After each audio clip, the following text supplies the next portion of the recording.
ויש לי קייטרינג לאירועים קטנים. כל פעם אני אתן איזשהו טיפים ומתכונים של אוכל בריא ושהוא קל להכנה.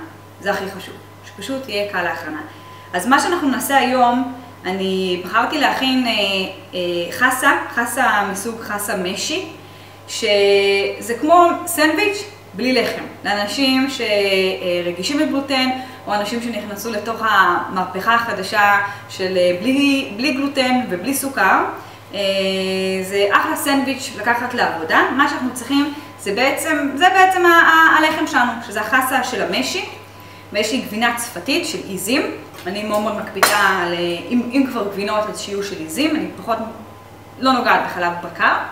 עגבניות שרי, ואנחנו נוסיף כל מיני עלים, יש לי כאן עלי רשד ואורגנו ובזיליקום, כל מה שיש לנו, פטרוזיליה, יכול ככה להשתלב טוב. אז מה שאני עושה זה אני לוקחת בעצם את הפרוסה שלי, ואני חותכת צפתית עיזים.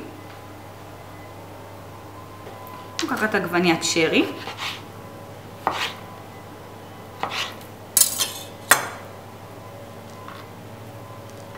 ויש לי פה עלים, יש לי פה כל מיני עלי רשד שאני מגדלת בגינה, וכל מיני, יש לי פה בזיליקום, אוקיי?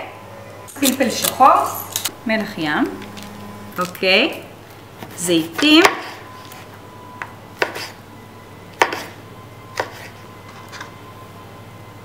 שמן זית. וזה הסנדוויץ' שלי.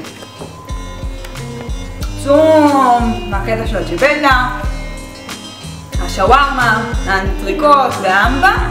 נכון, זה נראה לכם קצת שפנפנים, אבל זה באמת קל.